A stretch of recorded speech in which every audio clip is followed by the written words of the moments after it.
Yes, Quint Official. Did I get your name right? That is correct, Senator.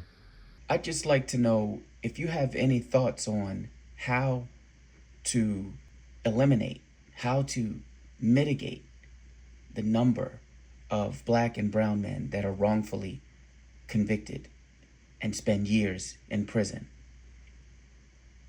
Thank you for your question, Senator. Members of Congress. You asked what lawmakers can do to mitigate or eliminate the number of individuals, particularly men of color, who spend decades in prison falsely accused. Let me begin with something sober and undeniable.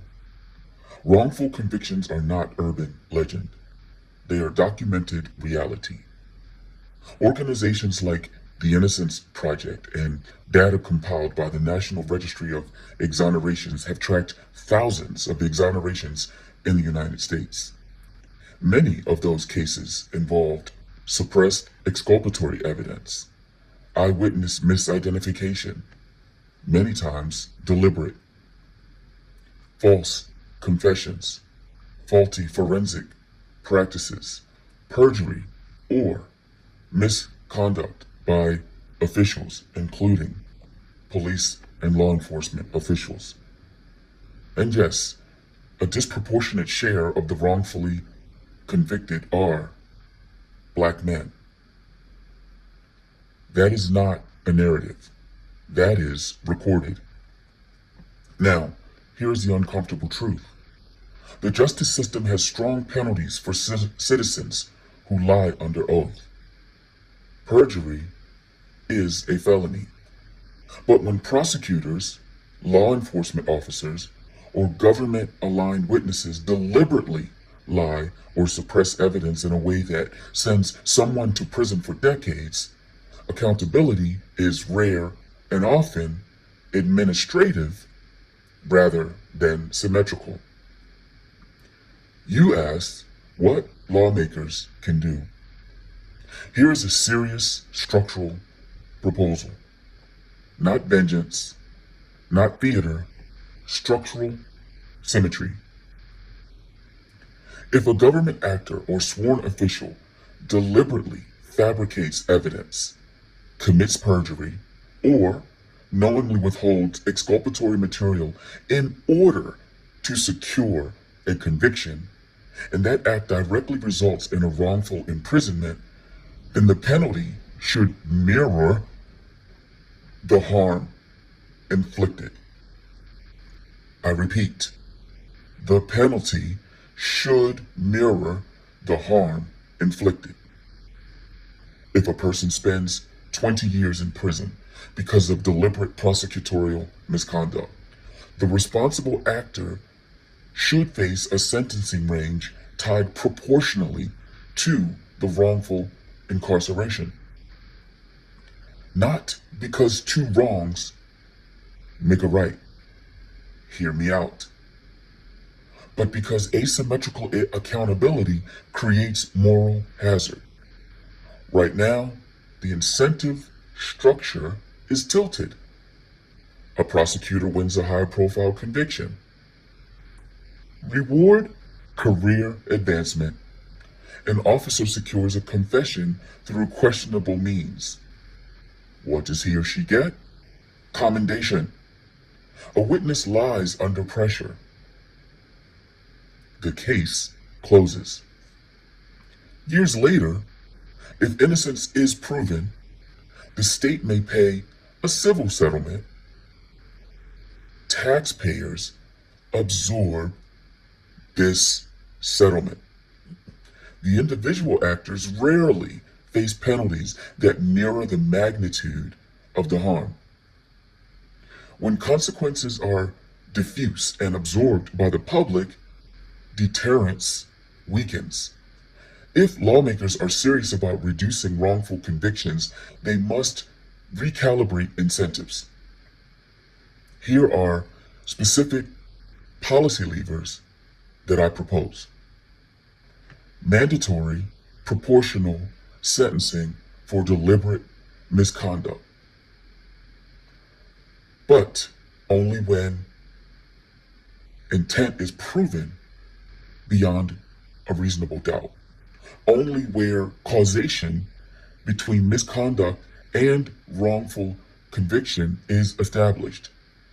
And only in cases of clear fabrication, perjury, or, perhaps most importantly, suppression of material exculpatory evidence. Number 2, independent prosecutorial oversight commissions. What does this look like, senators? Fully independent from local DA offices. They must have the authority to investigate and refer charges. They must have transparent reporting requirements. Number 3, open file discovery mandates nationwide. Please listen to this one, senators. No more selective evidence disclosure and automatic penalties for non-compliance. Automatic. Number 4, elimination or reform of absolute prosecutorial immunity in cases of intentional misconduct. Immunity was designed to protect good faith decision making, not intentional fraud. Number 5, automatic review triggers. If one case involving an official is overturned due to misconduct, a mandatory audit of past cases handled by that official is triggered. And lastly, financial liability insurance requirements. Just as doctors carry malpractice insurance, prosecutors and law enforcement agencies could carry misconduct liability coverage. Premiums would rise with documented misconduct patterns. Now, let's address the delicate portion of your framing. You said this is an epidemic. The word epidemic carries weight. It implies scale and pattern. The data show thousands of exonerations over decades. The National Registry has documented over 3,000 exonerations, representing tens of thousands of years of lost freedom collectively. Is that every case? No. Is the majority of the justice system fraudulent? No. But even a small percentage in a system that imprisons millions becomes morally staggering. If even 1% of convictions were tainted by intentional misconduct, that would represent thousands of destroyed lives. And when those lives are disproportionately concentrated among men of color, the legitimacy of the system erodes. Now, let me speak carefully. The goal of proportional sentencing for deliberate misconduct is not to intimidate prosecutors from doing their jobs. It is to separate error from intentional abuse. Mistakes happen. Intentional fabrication is different. The law already recognizes gradations of intent, negligence, recklessness, knowledge, purpose. A symmetrical sentencing model would apply only to knowing and purposeful misconduct. That standard protects good faith actors while deterring deliberate wrongdoing. Some will say this would chill prosecutions. But ask yourselves, if the threat of equivalent punishment chills intentional perjury, is that a flaw? The justice system demands truth from defendants under oath, correct? It must demand the same from those who wield It's power. Here is the deeper principle. Power without symmetrical accountability breeds abuse. The state has the unique authority to remove liberty. That authority must carry an equal weight of personal responsibility when abused deliberately. Now, I will be precise. I do not have live access to LexisNexis or internal prosecutorial databases. But I do not need subscription access to see the pattern that exoneration records, appellate decisions, and investigative journalism have already documented publicly. This is not a manufactured issue. It is measurable, and it is preventable. Lawmakers cannot eliminate all wrongful convictions. I understand that. Human systems are imperfect.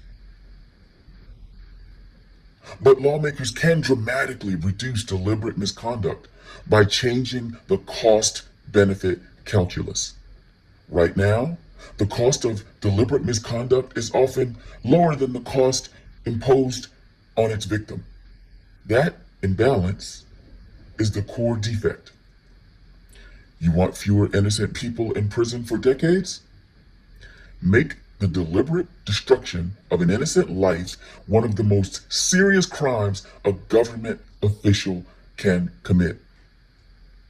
Not because the system is evil, but because the system is powerful.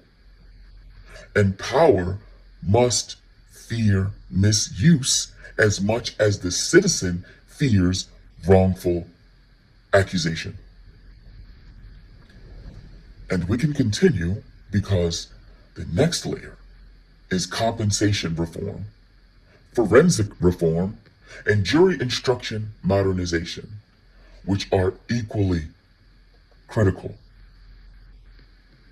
If we are serious about wrongful convictions, then accountability cannot end at exoneration.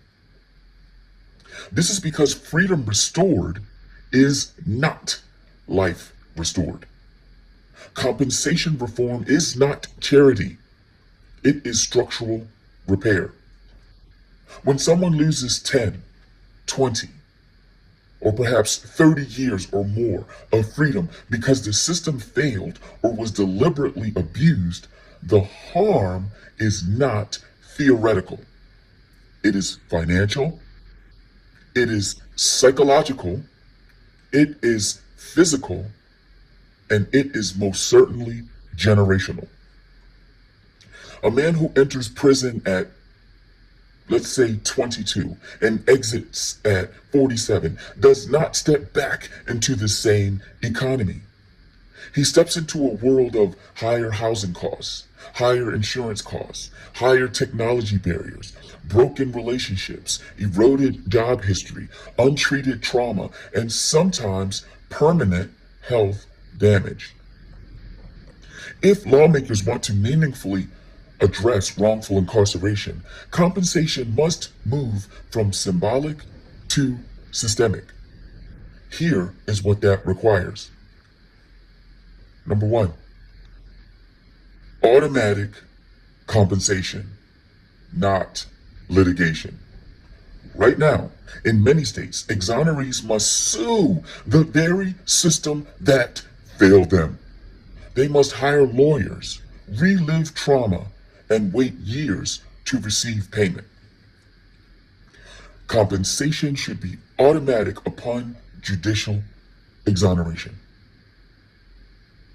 There should be no additional proof burden. There should be no political approval board. There should be no discretionary gatekeeping. If the state took years of liberty, the state pays immediately. Number two, national minimum compensation standards. Compensation varies wildly across states. Some states offer nothing. Others offer capped amounts that do not reflect modern economic reality. There should be a federal floor. This could look like a minimum dollar amount per year wrongfully incarcerated, adjusted annually for inflation, with I repeat, no arbitrary caps. Lump sum option plus structured annuity option, just like your lotteries. If the median U.S. wage hovers around $60,000 per year, and a person loses 20 prime earning years, then base economic loss alone can exceed $1.2 million before compounding, retirement growth, health consequences, or opportunity costs are even calculated. Compensation should reflect lost wages. Pardon me, senators. I should say lost wages with projected career growth. Lost retirement contributions, lost Social Security credits, emotional damages, medical and psychological treatment needs, and reentry stabilization. If a 25-year-old loses 25 years, the calculation must consider that those were peak asset building years. This is not a windfall. It is what I call restoration math. 3. Immediate reentry stabilization packages. Please hear me out, senators. Money alone is not reintegration. Upon release, exonerees should automatically receive transitional housing assistance, health insurance coverage, trauma-informed mental health services, educational grants or tuition waivers, workforce placement services, expungement of all related records, driver's license restoration, identity document assistance. The first 6 to 12 months post-release are economically fragile. Without structured support, compensation can be quickly consumed by instability. Next, number 4, tax-free status. Compensation for wrongful incarceration should not be taxable income, full stop.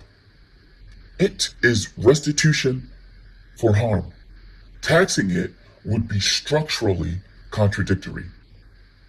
Number 5, pension restoration and Social Security credits.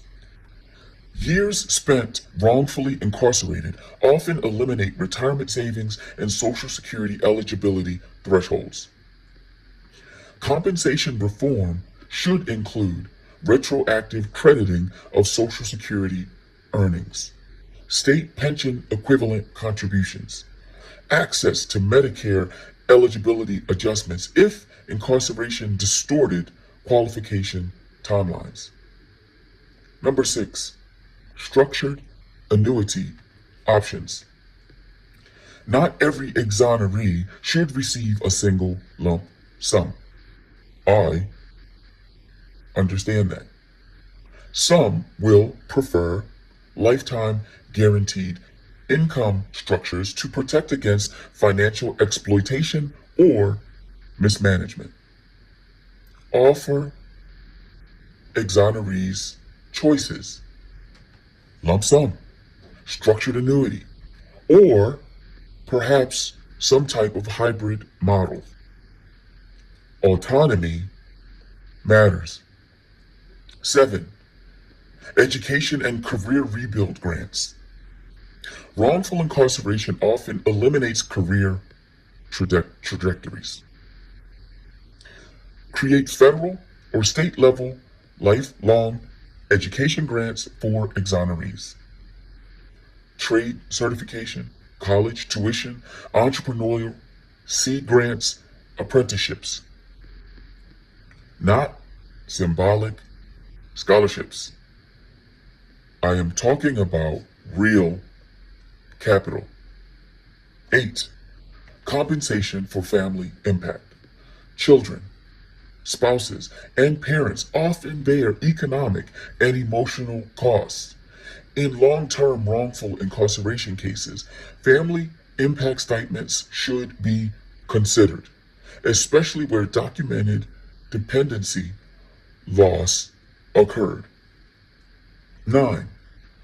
Funding structure reform. Compensation should not be paid exclusively from general taxpayer funds when misconduct is proven. Funding pools could include state risk pools, mandatory misconduct insurance premiums for agencies, budgetary clawbacks from departments with repeated violations. This does not mean individual officers always pay personally. It means institutions feel the cost of patterns. When compensation is absorbed without consequence, behavior rarely changes. 10. Time to payment mandate. Please, senators, take notes. Compensation must be paid within a fixed statutory window after exoneration. For example, 90 to 100 days maximum.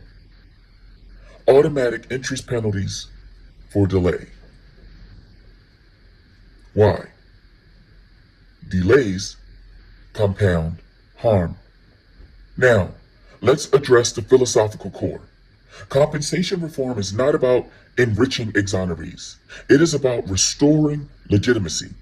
A justice system that can cage someone for decades but hesitates to repair that damage sends a message. Liberty is fragile and accountability is optional. If you want communities, particularly men of color, who have been disproportionately affected, to trust the justice system, you must demonstrate that wrongful conviction is treated as a catastrophic state failure, not a bureaucratic inconvenience. And here is the economic truth. Wrongful incarceration is extraordinarily expensive, even before compensation. There's prison housing costs, appellate litigation costs, civil settlement costs, lost economic productivity, intergenerational poverty impacts. Compensation reform is not merely moral. It is fiscally rational when paired with misconduct deterrence.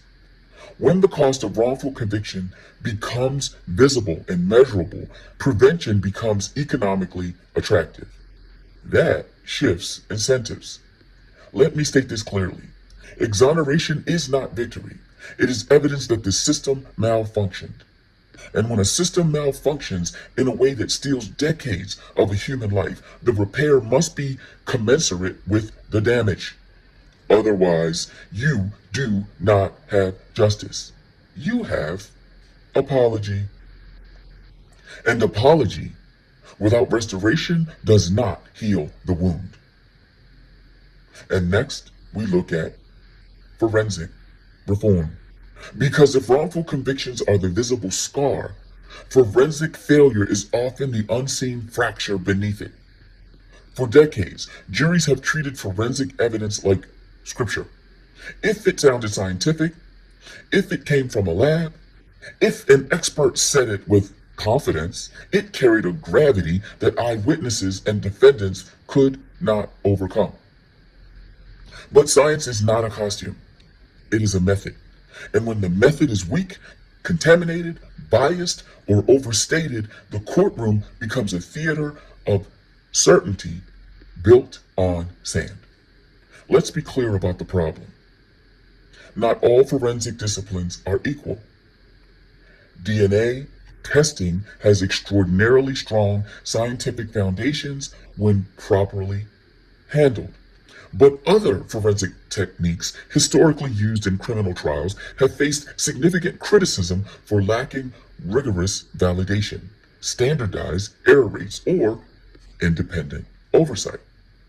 These include bite mark analysis, hair microscopy without DNA confirmation, certain arson indicators, tool mark comparisons, some forms of comparative bullet analysis, overstated fingerprint certainty claims.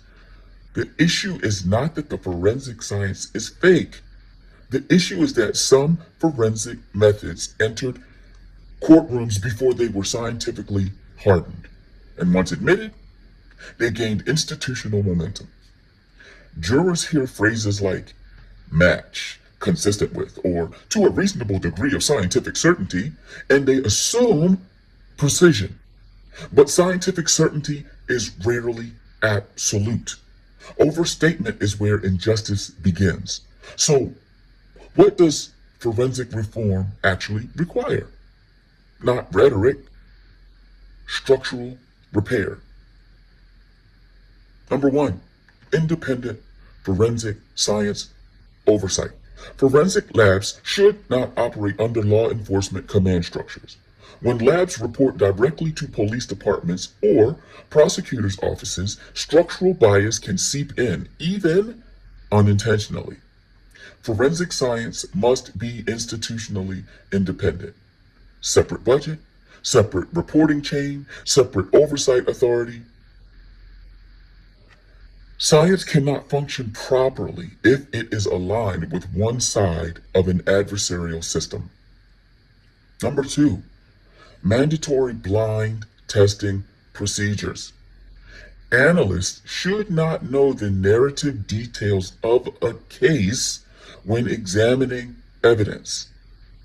Why? Contextual bias is real. If a lab technician knows the suspect confessed, or the suspect has a prior record, or the police strongly believe guilt, it can unconsciously shape interpretation. Blind testing protocols reduce bias. The evidence should speak without the whisper of narrative in the analyst's ear. 3. Standardized error rate disclosure.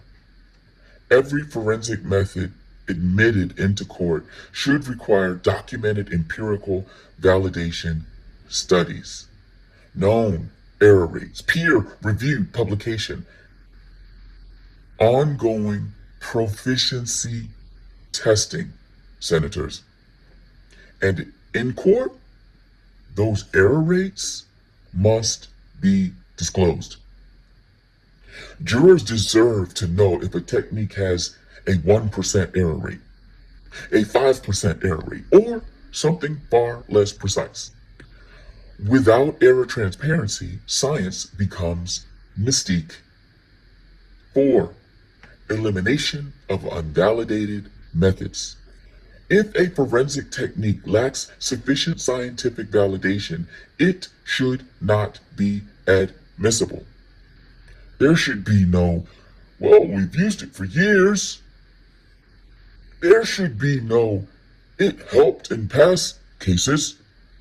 Science evolves. Courts must evolve with it.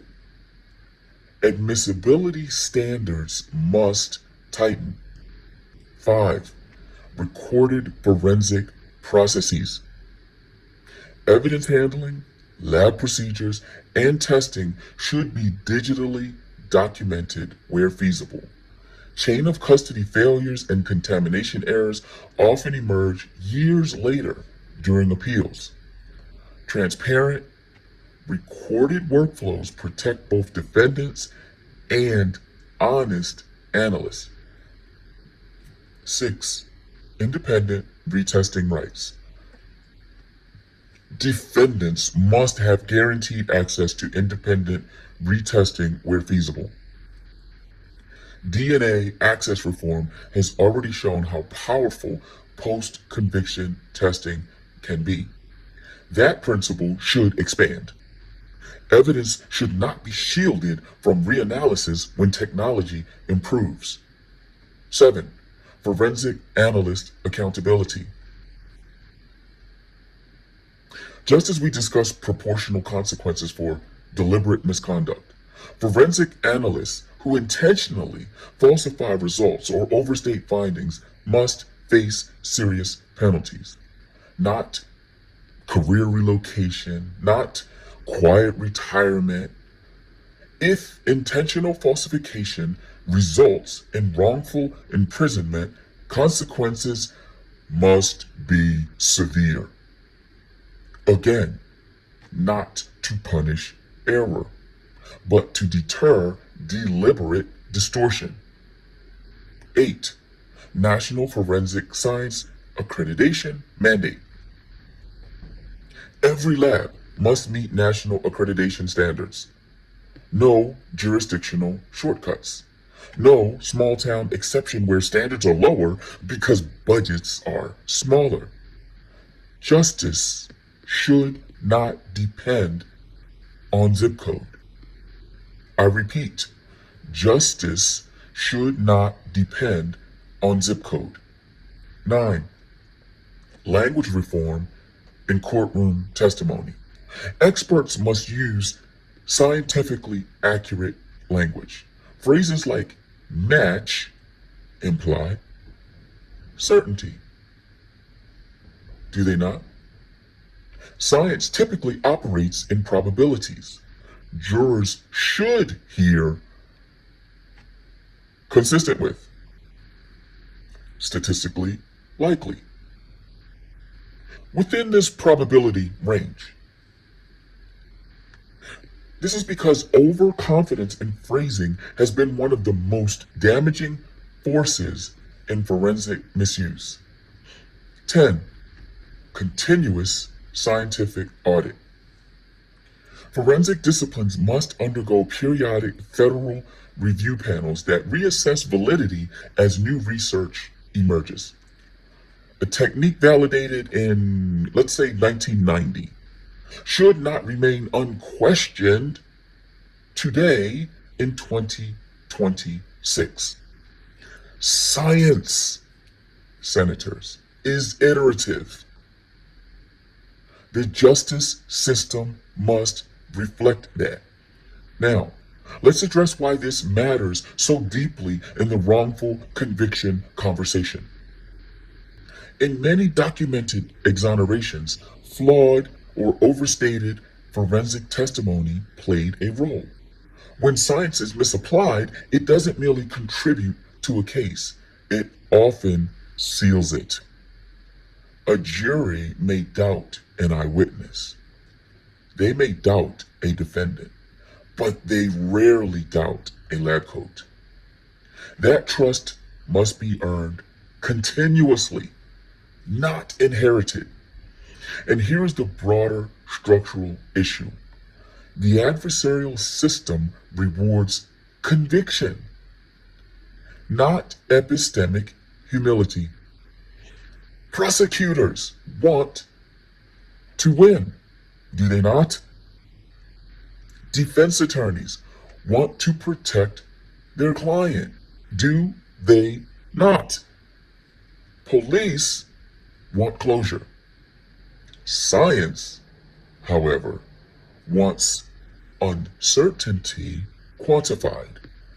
Those goals can collide. Forensic reform is about protecting the integrity of science inside a system built for advocacy.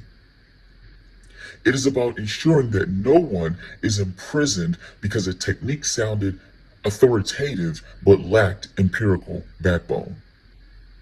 And let me return to the human dimension momentarily. When a man spends 25 years in prison because a forensic analyst overstated the strength of a comparison, That is not a technical glitch. It is a life erased. It is a family altered.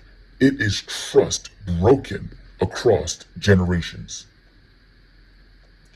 If lawmakers want to meaningfully reduce wrongful convictions, forensic reform may be one of the highest leverage interventions available. Because when the evidence is reliable, the rest of the system has a stronger foundation. And when the evidence is flawed, everything built on it tilts. So the question is not whether forensic science should be part of the justice system, because it absolutely should. The question is whether we are willing to subject forensic science to the same rigor we expect from medicine, aviation, or engineering. Because in all those fields, failure costs lives. And in criminal justice, it costs freedom. And that cost demands precision. And next, we look at jury instruction modernization. Because even if you repair prosecutorial accountability and forensic integrity, the system still hinges on 12 citizens in a room trying to translate complexity into certainty. And the truth is this: jury instructions in many courtrooms still sound like they were written for another century. They are dense. They are archaic. They are linguistically tangled. They are cognitively unrealistic. We ask ordinary citizens to apply beyond a reasonable doubt, right?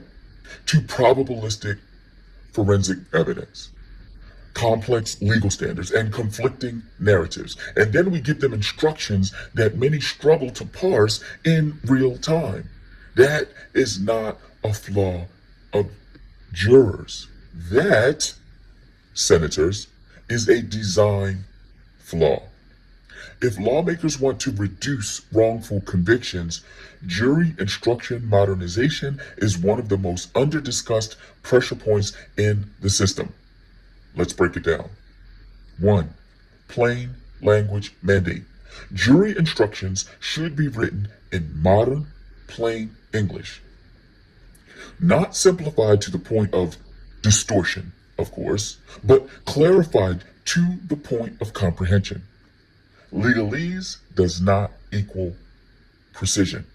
Studies have shown that many jurors misunderstand core instructions, especially regarding things like burden of proof, presumption of innocence, reasonable doubt, the difference between suspicion and proof, and how to interpret expert testimony. If jurors misunderstand the standard, the verdict may reflect confusion rather than certainty. Modernization requires linguistic review by cognitive psychologists, readability testing at scale, empirical testing for comprehension before adoption, and, please, senators, removal of archaic phrasing. Justice should not depend on decoding ability. 2. Clarifying what is meant by beyond a reasonable doubt. This phrase is powerful and sacred in criminal law. But ask 10 people what it means, and you may get 10 interpretations. Some jurors treat it like 51%. Some treat it like 75%. Some assume it means almost certain. Some assume it means morally confident. If the standard is ambiguous in the minds of jurors, outcomes vary unpredictably. Modern instructions should explicitly explain that reasonable doubt is not a gut feeling.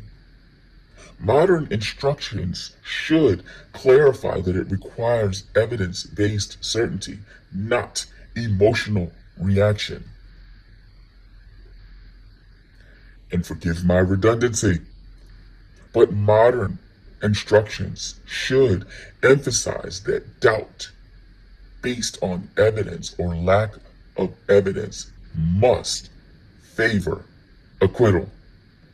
Precision protects both the innocent and the legitimacy of conviction. 3. Probabilistic evidence education. We now live in an era of DNA statistics, algorithmic risk assessments, and probabilistic forensics. Yet jurors are rarely given tools to interpret probability properly. For example, if an expert says there is a 1 in 10,000 chance of a random match, jurors may interpret that as the defendant is 99.99% guilty. That is not what the statistic means. Modernization should include clear explanations of base rate fallacy, distinction between match probability and guilt probability, warnings against conflating statistical rarity with proof of guilt, and visual aids where appropriate. You cannot drop advanced statistical testimony into a courtroom without upgrading the interpretive framework. 4. Eyewitness reliability warnings. Decades of psychological research show that eyewitness memory is fallible. Stress, lighting, cross-racial identification, time delay, suggestion, and confidence inflation all distort recall. Modern jury instructions should explicitly warn jurors about known limitations of memory. Modern jury instructions should clarify that confidence does not equal accuracy. Modern jury instructions should provide structured criteria for evaluating identification testimony. Memory only feels real. That does not mean it is accurate. 5. Confession, context, education. False confessions occur, particularly in high-pressure interrogations, among young suspects, or individuals with cognitive vulnerabilities. Jurors should be instructed to consider the duration of interrogation, the presence or absence of legal counsel, recording completeness. Is everything there? They should be instructed to consider use of deceptive interrogation tactics. Of course, police have a job to do, but the jurors should know what was done to get that confession. And lastly, jurors should be instructed to consider vulnerability of the accused. Confession does not automatically equal guilt. That instruction must be unambiguous. I believe we are at number 6. Forensic humility instructions. When expert testimony is presented, jurors should receive a standardized caution. Experts can be mistaken. Methods have error rates. So-called consistency is not absolute identification. And scientific consensus evolves. This does not undermine science. It aligns it with reality. 7. Note-taking and question submission. Modern juries should be allowed structured note-taking. They should be allowed written question submission to the judge for expert clarification. And modern juries should be allowed access to digital exhibits in deliberation rooms. Complex trials require cognitive tools. We do not expect pilots to fly without instruments. We should not expect jurors to deliberate without structured supports. Number 8, recorded and accessible instructions. Jurors should receive written copies of instructions to review during deliberations. Memory of oral instruction alone is insufficient. Written clarity reduces misinterpretation. Number 9, bias awareness framework. Jurors should receive carefully designed instructions on things like implicit bias, stereotype influence, emotional reasoning, and media exposure contamination. Not accusatory, not ideological, educational. The goal is awareness, not shame. And lastly, empirical testing of instruction effectiveness. Jury instructions should not be static artifacts. They should be tested and refined using mock jury simulations, behavioral analysis, comprehension surveys, outcome consistency modeling. The justice system evolves in every other area. Jury guidance should evolve as well. Now, let's connect this back to wrongful convictions, particularly among men of color. When forensic evidence is overstated, when eyewitness testimony is overvalued, when confessions are misunderstood, when reasonable doubt is blurred, when bias goes unexamined, the margin of error widens. Modernizing jury instructions tightens that margin. It does not guarantee perfect verdicts, of course, but it reduces preventable distortion. And that matters because once a verdict is rendered, the inertia of the system becomes immense. Appeals are slow. Relief is rare. Years pass. The jury is the last checkpoint before liberty is removed.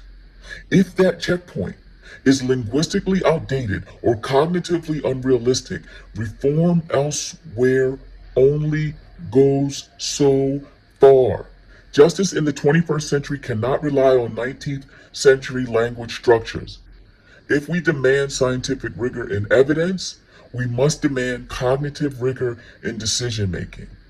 And the modernization of jury instructions is not radical.